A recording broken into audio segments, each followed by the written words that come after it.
I'm like halfway through My Neighbor Totoro, that one Gilby film, and I'm not gonna lie, I'm already crying. 53 minutes in, I cried like maybe 3 times already.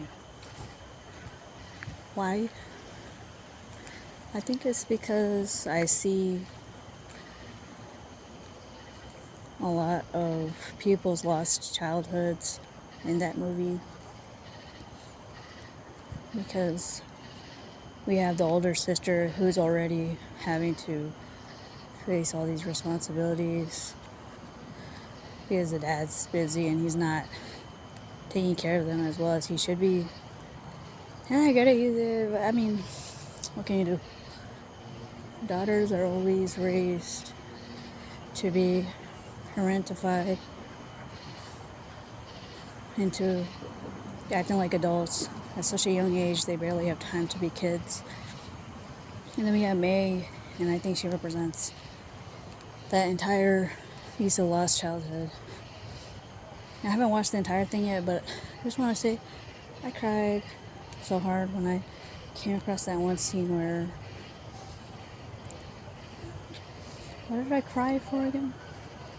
I forget. It was, it was, it's just basically the fact that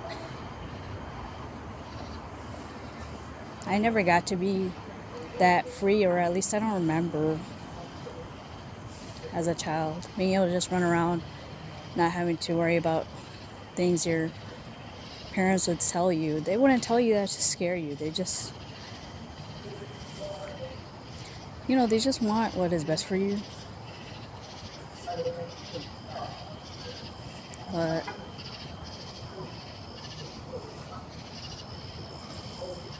the thing is,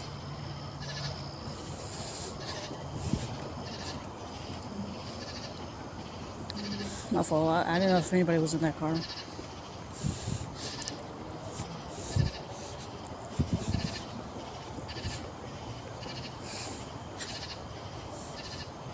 Yeah, so when I saw May just, which is the younger sister, just being able to, with their heart and soul, explore everything. And in an idealistic world, we would have grown up like that, but I feel a lot of us didn't. And now we're trying to search for that in our adulthood. But it's like so ashamed upon. Everybody's like treats that goal as childish, idealistic, immature, emotional. Just everything, really. Like even if you see, let's say somebody's graduation, for example, if someone starts getting up and making a ruckus in a good way, they're dancing, they're celebrating themselves, all of a sudden they're the problem. They're unprofessional or whatever when and it's very disturbing to see that we've all been groomed into this mindset that if you show emotion, even in ways that don't harm others, it's just frowned upon. You're seen as less than. And that brings to question the healthy release of anger and sadness that isn't taught either. And those two emotions can become very damaging if suppressed for too long. But nobody cares until you explode.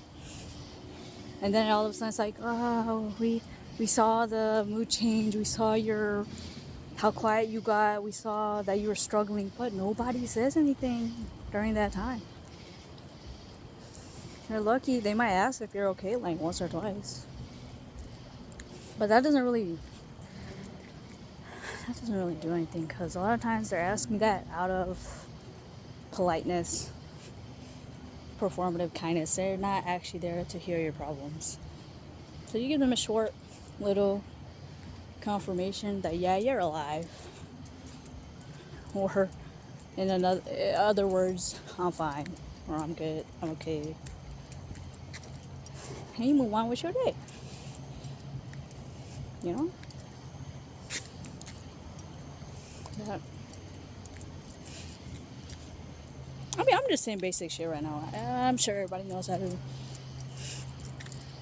Everybody's come to this conclusion. But yeah, those Gilby films, those touch your heart in a different way. It was just further confirmed for me that I need to live in a way where I'm just focusing on what makes me happy. And I think my main goal that I really wish was possible in this disgusting thing we call civilization is just to learn and grow and help others around me grow without consequence. But that's not possible.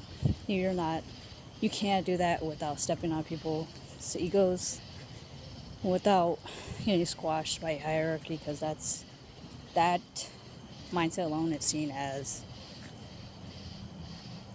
a threat.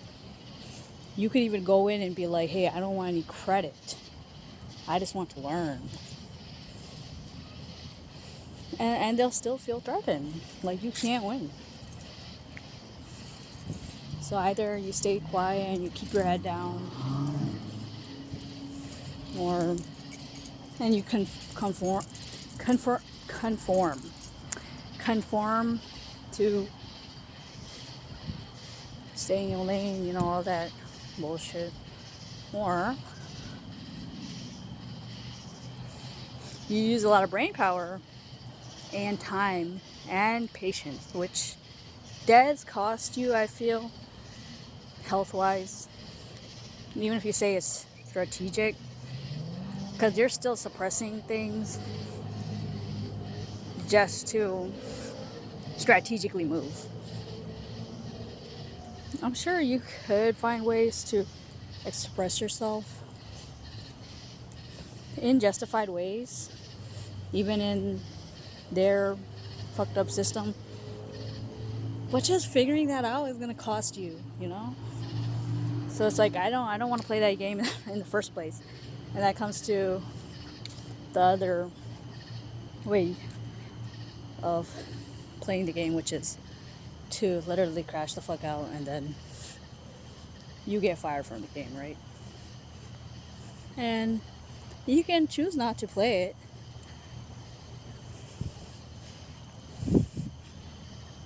But it's not easy to choose not to play it if you have everything to lose. If you're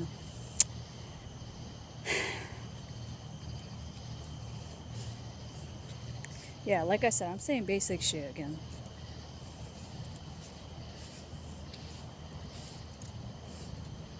Maybe I should just start saying jokes. You know what? This is gonna be my first stand-up.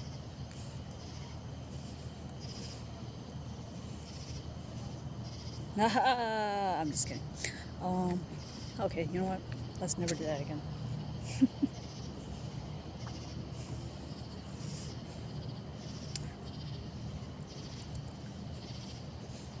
If I did a stand-up, what would the topic even be? Huh.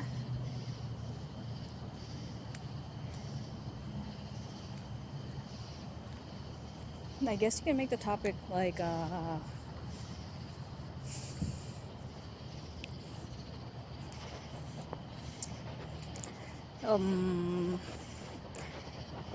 mean, in comedy, there's no real topic, is there? It's just how well you do crowd work and how well you can string together different topics together. Oh boy, here we go with my, English is my first language. Whoops. কিন্তু আমি একটু বাংলা জানি, কিন্তু আপনারা জানেন না এটা. Oh hell.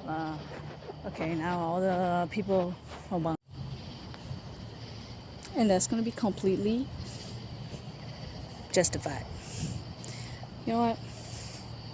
I don't have anything else to say right now, except you gotta watch you some Gilby films if you wanna, and you gotta actually let yourself be emotional if you wanna heal a little bit of your childhood. That was it.